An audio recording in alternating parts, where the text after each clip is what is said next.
ইনশাল্লাহ আপনারা গরু পালেন, গরু পাললে গরুর আয় ভালো অবস্থায় আছে এবং ভালো অবস্থায় থাকবে। প্রিয় দর্শক, আসসালামু আলাইকুম। সবাইকে জানাই অগ্রিম পবিত্র ঈদুল আজহার শুভেচ্ছা। ঈদ মোবারক। আর মাত্র কয়েকদিন পরে মুসলমানদের সবচেয়ে বড় ধর্মীয় উৎসব পবিত্র ঈদুল আজহা। আর এই ঈদ মানেই কুরবানি, ত্যাগ আর আনন্দের এক অনন্য মিলন মেলা। ঈদুল আজহাকে কেন্দ্র করে ইতোমধ্যেই জমে উঠেছে দেশের হাটবাজার। সামর্থ্য অনুযায়ী মুসলমানরা গরু, ছাগল, উট কিংবা দুম্বা কুরবানি দিয়ে থাকেন। কিন্তু সময় যত এগিয়ে যাচ্ছে ততই যেন বাড়ছে মানুষের আগ্রহ।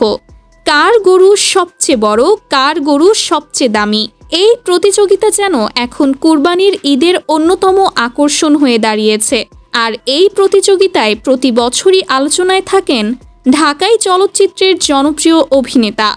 তিনি শুধু সিনেমার পর্দাতেই নয়, কোরবানির গরুর ক্ষেত্রেও সব সময় চমক দেখিয়ে থাকেন। প্রতি বছরই তিনি বড় বড় গরু পালন ও বিক্রি করে আলোচনার কেন্দ্রবিন্দুতে চলে আসেন। তবে এবারের চমক যেন সব কিছুকে ছাড়িয়ে গেছে। ৩ কোটি টাকার বিশাল এক গরু। হ্যাঁ দর্শক, ঠিকই শুনছেন।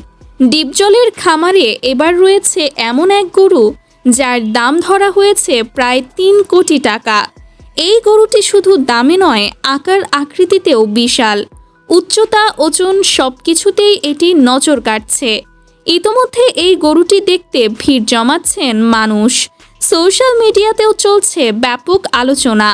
অনেকে বলছেন এটাই হতে পারে এবারের কুরবানির বাজারের সবচেয়ে আলোচিত গরু।